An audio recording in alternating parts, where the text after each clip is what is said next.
Assalamualaikum warahmatullahi wabarakatuh. Selamat pagi, salam sejahtera untuk kita semua.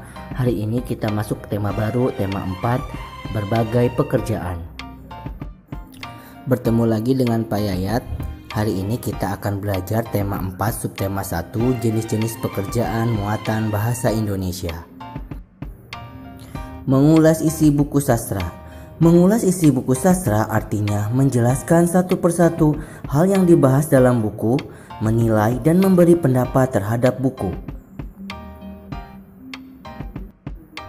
Hal yang diulas dalam buku yaitu pertama data buku, yang kedua inti cerita, yang ketiga manfaat membaca buku tersebut, dan yang terakhir kelebihan dan kekurangan buku. Tokoh pada cerita. Tokoh adalah pelaku dalam sebuah cerita yang dibedakan atas tokoh utama dan tokoh pembantu. Tokoh cerita dapat berupa manusia, hewan, dan tumbuhan atau benda mati.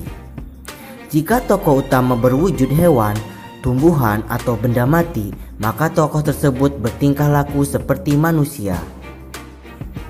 Memberikan pendapat terhadap cerita yang dibaca. Cara memberikan pendapat terhadap perilaku tokoh, yang pertama membaca seksama jalannya cerita, yang kedua memperhatikan kata dan perbuatan tokoh, yang ketiga memperhatikan gambaran lingkungan kehidupan.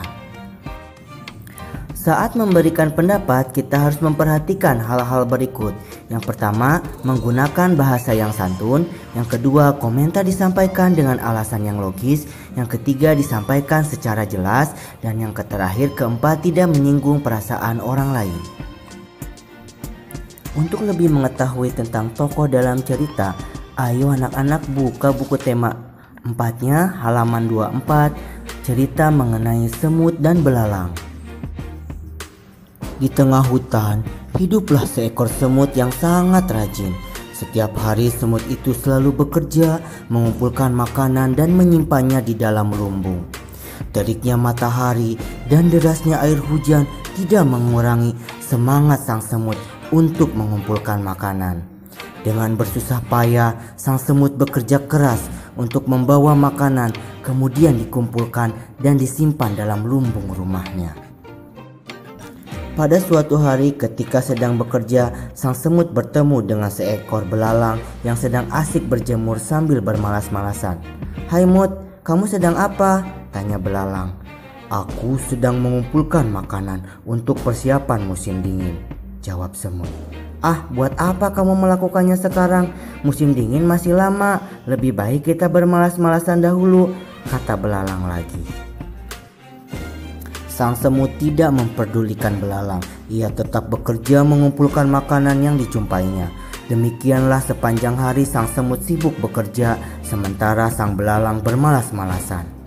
Akhirnya musim dingin tiba. Sang semut yang rajin itu duduk dengan nyaman di dalam rumahnya yang hangat. Ia menikmati makanannya yang berlimpah. Belalang termenung sedih di rumahnya karena tidak memiliki makanan sedikit pun. Saat belalang hampir mati kelaparan, sang semut datang dan memberinya makanan. Sejak saat itu, sang belalang rajin bekerja mengumpulkan makanan seperti sang semut. Bagaimana? Seru bukan cerita semut dan belalang ini? Apa yang terjadi pada tokoh belalang saat musim dingin tiba? Belalang sedih dan kelaparan karena tidak memiliki persediaan makanan saat musim dingin. Disebabkan karena belalang malas bekerja mencari makanan sebelum musim dingin tiba. Apa yang tokoh semut lakukan sebelum musim dingin tiba? Setiap hari semut itu selalu bekerja mengumpulkan makanan dan menyimpannya di lumbung untuk persediaan makanan sebelum musim dingin tiba. Komentar perilaku tokoh cerita antara semut dan belalang. Semut rajin dan suka bekerja meskipun panas dan hujan, semut tetap semangat mengumpulkan makanan. Sedangkan belalang pemalas dan suka menunda-nunda untuk bekerja mengumpulkan makanan. Memberi pendapat tentang isi cerita. Langkah-langkah memberikan pendapat dalam cerita. Yang pertama, bacalah cerita dengan cermat. Yang kedua, carilah paragraf yang memuat permasalahan.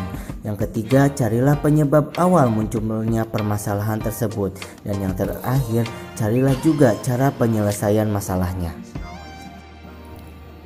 Itu saja yang dapat Paya sampaikan tentang tema 4 subtema 1 jenis-jenis pekerjaan muatan bahasa Indonesia. Kita ketemu di lain kesempatan. Wabillahi taufiq walhidayah. Wassalamualaikum warahmatullahi wabarakatuh.